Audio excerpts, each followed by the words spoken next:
tema de hoje é um tema, para mim, muito fascinante. Aliás, meditação sempre é um tema que me fascina muito. E hoje eu vou tratar especialmente dos ensinamentos que estão contidos nesse livro do Lama Anarika Govinda, que se chama Meditação Criativa. O Lama Govinda está vinculado, como diz o nome Lama, né, ao budismo tibetano, e ele tem conseguido fazer uma ponte muito interessante entre a visão oriental e a visão ocidental do mundo. E ele consegue colocar a meditação de uma maneira que ao mesmo tempo é compreensível e nos traz uma percepção, de certa forma, intuitiva da meditação, porque ele faz um paralelo entre a meditação e os movimentos sinfônicos de um concerto musical. Ele fala de arte, ele fala de transformação, e então nós vamos ver um pouquinho do que está sendo ensinado por esse grande lama que trouxe uma grande contribuição aqui para o Ocidente com as suas percepções. Um ponto assim fundamental dentro da visão do Lama Govinda é a complementariedade dos opostos. Aliás, isso não é algo que seja apenas um ensinamento tibetano, mas está presente em todas as grandes tradições. Então, ele diz, por exemplo, que o individual e o universal fazem parte do mesmo todo. São dois lados de uma mesma moeda, duas faces de uma mesma moeda. Que nós, para compreendermos a nossa natureza, nós temos que nos ver tanto como seres individuais, como seres universais. Então, o processo meditativo envolve tanto um voltar-se para dentro, né, ou seja, uma introspecção, como também um estar desperto para o mundo exterior. Ou seja, a meditação é vista como uma troca contínua entre o mundo interno e o mundo externo. E aí vai um trabalho de despertar da consciência de maneira a que o ser, o meditante, possa perceber a unidade de todas as coisas. E no final desse processo, ele não vai apenas se recolher, se afastar do mundo, viver apenas integrado ao seu Deus, lá no mundo distante, né? Mas ele vai retornar para o mundo para, de certa forma, compartilhar com o mundo aquilo que ele vivenciou. Então, o processo meditativo, na visão do Lama Govinda, é um processo que está, ao mesmo tempo, para dentro do ser humano como para fora. Quer dizer, é um processo onde existe uma alternância de você receber do mundo e dar para o mundo. E ele faz uma comparação muito interessante nesse processo com o processo da nossa respiração. E ele diz que, para nós conhecermos o universo, nós temos que observar a nós próprios, já que existe uma identidade perfeita, né? Nós somos o universo, e o universo se projeta também em nós. Então, na medida que nós observamos os nossos processos internos, nós também estamos observando esse processo no nível universal, no nível transcendente. Então, ele diz, por exemplo, que a nossa respiração é um instrumento fabuloso para nós conhecermos os ritmos universais, porque esses ritmos estão sendo projetados em nós através desse processo da respiração. E a respiração é interessante porque ela é um dos poucos processos vitais que são, de certa forma, inconscientes, ou seja, você quando está andando, está estudando, está conversando, você não está nem consciente da meditação, da respiração. Mas você pode tornar a respiração um processo consciente. Ou seja, você pode observar a respiração e pode até controlar, até um certo ponto, essa respiração. Você pode torná-la mais lenta, mais apressada, você pode fazer uma respiração conscientemente mais profunda, pode respirar mais com o abdômen, mais com o pulmão. Então, nós temos um certo controle com a respiração. Então, na medida que nós interagimos com esse processo de troca, que é a respiração é um processo contínuo de troca com o nosso meio, né, com o nosso meio ambiente. Nós começamos a observar e aprender como funcionam os ciclos vitais da natureza. E esse aprendizado é um aprendizado fantástico, né? Que nós conhecemos muito pouco sobre a natureza. Nós temos a tendência a nos considerarmos como seres isolados, como seres independentes, como seres, assim, de certa forma, autossuficientes. Nós não percebemos que nós fazemos parte de um processo muito maior. E na medida que a gente observa a nossa própria respiração, nós começamos a aprender uma série de coisas que são muito interessantes. Por exemplo, a respiração é um processo em que você está recebendo do mundo energia, está recebendo ar, que são fundamentais para a sua sobrevivência.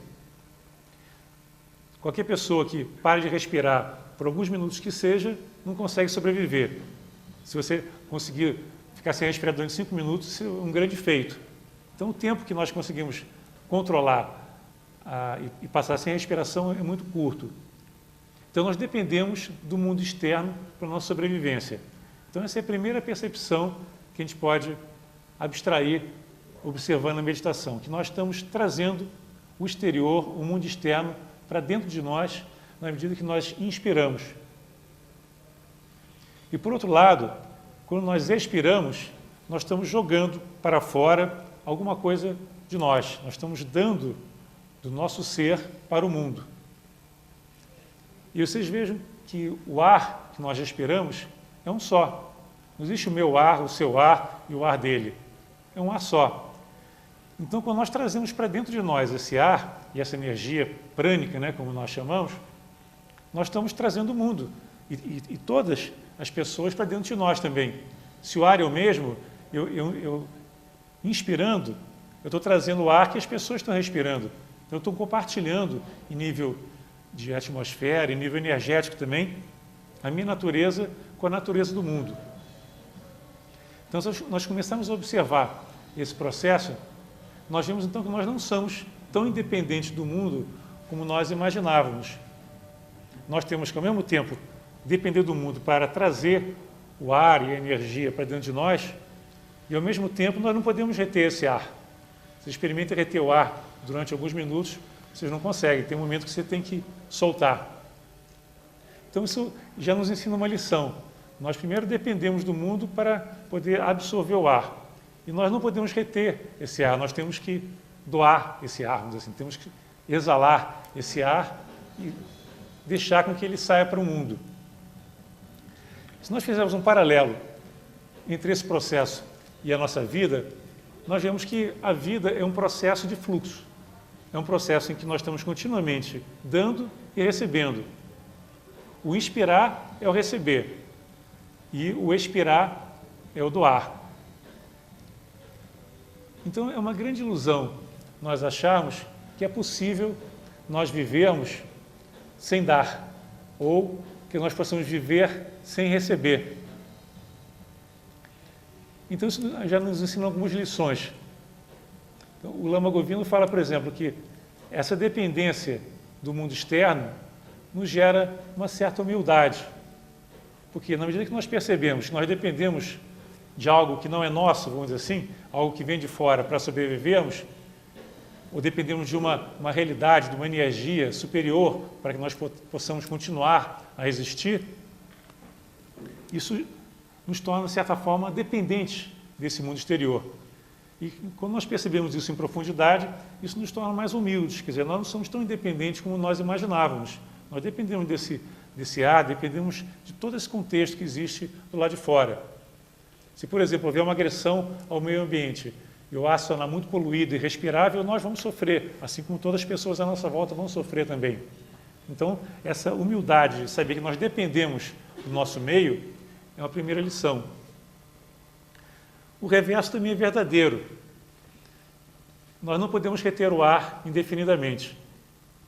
Assim também, quando nós recebemos alguma coisa, nós não podemos reter tudo aquilo que nós recebemos. É impossível você só ir retendo.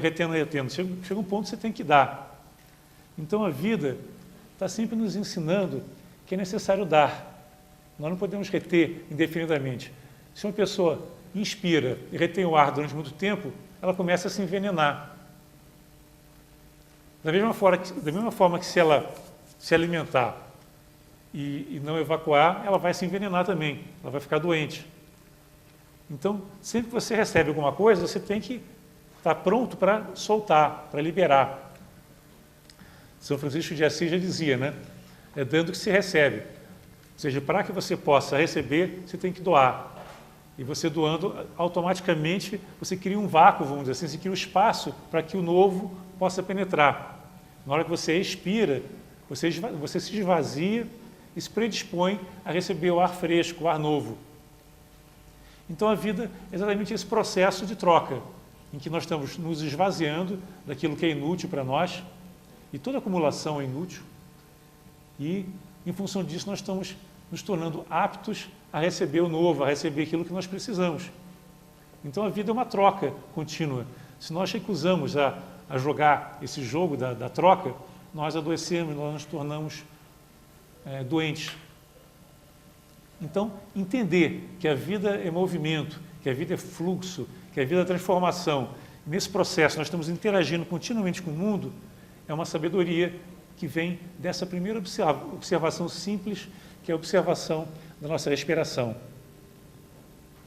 Então, nós podemos meditar sobre a respiração, por exemplo, né, tentando entender todas as implicações desse processo de respiração. Observar quando nós estamos ingerindo, trazendo para dentro de nós esse ar, observar quando nós estamos dando de nós, estamos colocando de volta para a natureza aquilo que nós recebemos, e observar que nesse processo nós estamos nos transformando, nós estamos nos alimentando, nós estamos nos energizando e estamos também levando um pouco de nós, compartilhando um pouco do nosso mundo para com as pessoas à nossa volta. Se nós levarmos adiante esse processo, nós vemos que o universo todo funciona dessa forma, nessa interação. Sempre existe um processo de doação de seres mais elevados que compartilham a sua natureza com seres que estão evoluindo, e esses seres evoluídos, de certa maneira, também retribuem na medida que eles retornam a energia, a gratidão, o reconhecimento para esses grandes seres. E todo o universo está interrelacionado, está interligado. Então, eu vou ler uma poesia do próprio Lama Govinda que retrata bem esse processo tão bonito de dar e receber. A poesia se chama O Ritmo da Vida. Triplo é o ritmo da vida: tomar, dar e esquecer. Inspirando, eu tomo o mundo em mim. Expirando, eu me dou ao mundo. Vazio, eu vivo em mim. Viver sem ser eu é o vazio supremo. Inspirando, eu tomo o mundo em mim. Expirando, eu me dou ao mundo. Vazio, eu conheço a abundância. Sem forma, eu realizo a forma. Então, dessa forma poética, o Lama Govinda está mostrando que quando você se esvazia, ao mesmo tempo você está se preenchendo, porque o vazio e o pleno são, na realidade, duas faces da mesma moeda. O dar e o receber são duas faces da mesma moeda. E no universo tudo se dá através dos pares de opostos. Então nós temos muito a aprender com esse processo de respiração. E na medida que nós trazemos assim a consciência esse processo de respiração e trazemos a consciência essa troca que nós temos com o mundo, né, nós percebemos que nós somos muito dependentes do mundo. E o mundo também depende de nós. Nós temos que estar voltados para o mundo, tanto para receber como para doar. A nossa educação às vezes nos leva a ser egoístas, a ser isolados, né? Nós nos trancamos, criamos muralhas em torno de nós. Nós temos medo de receber o mundo em nós, então nós nos fechamos. Só que quando nós nos fechamos, nós também não conseguimos extravasar o que nós temos para dar para o mundo, né? Nós deixamos de receber e deixamos de dar. Isso acaba gerando um grande sofrimento. O isolamento é um dos sentimentos mais negativos e piores, né? A pessoa que se sente só, isolada, ela sofre muito, porque a vida é fluxo, né? A vida é uma troca contínua. Então, o Lama Govinda diz o seguinte: já que a vida é transformação, já que a vida é troca, por que não aderir a esse fluxo, né? Por que reagir a essa mudança? Se nós reagimos à mudança, se nós não aceitamos a mudança, nós queremos nos fechar no que nós somos hoje, né? Naquela aparência que nós somos hoje, naquela irrealidade que é o nosso corpo, nossos desejos, os nossos prazeres, o nosso mundinho pequeno. Se nós não abrimos as portas, não abrimos as janelas, não nos comunicamos com o mundo, nós acabamos sofrendo muito, porque a vida é transformação e é fluxo. Essa é a realidade da vida. Então nós temos duas opções: nós rejeitarmos esse fluxo ou aceitarmos e percebermos que nós fazemos parte intrínseca desse fluxo. Nós não estamos fora do fluxo, nós somos o próprio fluxo. Um paralelo que ele faz, que é muito bonito, né? É que nós somos como as ondas do mar. Você não pode separar a onda do mar, do próprio oceano. Ela só existe em função do mar. Também no rio, a correnteza que é a realidade, o fluxo é a realidade. E nessa correnteza você tem formas cambiantes que vão surgindo e desaparecendo. Algumas com uma duração maior, outras com duração menor. Você tem os vórtices, os rodamuinhos, você tem as formas que vão cambiando. Ora o rio está mais caudaloso, em função de mais chuva, menos chuva. Ora ele está mais claro, mais escuro. Mas o fluxo não para nunca. A realidade da vida é o fluxo. Então nós temos essa possibilidade de aceitar o fluxo e perceber que nós fazemos parte, inexoravelmente, desse fluxo, ou negar o fluxo, querer nadar contra a corrente, impedir que o fluxo se dê através de nós. É lógico que essa é uma atitude ignorante, porque quer nós queiramos ou não, o fluxo existirá sempre, porque a vida é da natureza do vir a ser. Tudo está em perpétua e contínua transformação. Se nós não entendemos esse processo e resistimos a ele, nós estamos sofrendo. A nossa transformação é uma coisa que é visível, né? Nós vimos que nós mudamos, que as pessoas mudam, tanto fisicamente, corporeamente, como intelectualmente, emocionalmente. Nós amadurecemos, crescemos espiritualmente. A vida está sempre nos trazendo lições e nós vamos mudando, nós vamos nos adaptando à nova realidade.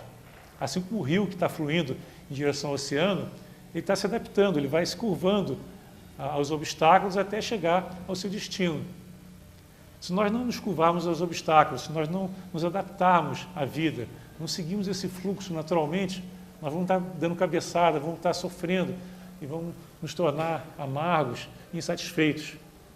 Então, por que não nos abrirmos para o mundo, não aceitarmos o fluxo como sendo a realidade principal da vida e seguirmos adiante?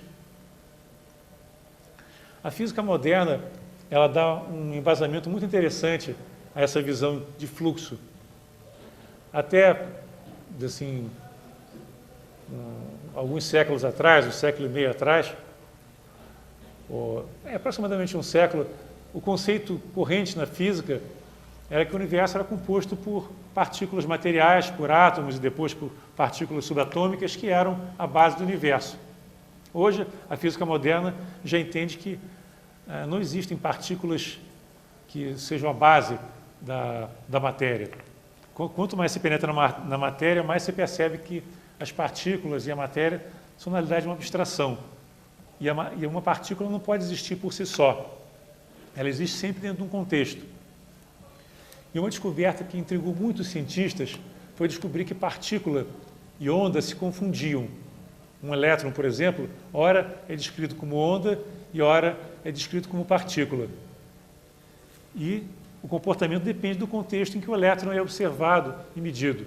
Ele é ao mesmo tempo partícula e onda. Então, na nossa vida, também nós somos ao mesmo tempo matéria e somos fluxo. Há uma certa dicotomia, uma certa aparente incompatibilidade, mas na própria física isso é uma realidade perceptível e mensurável.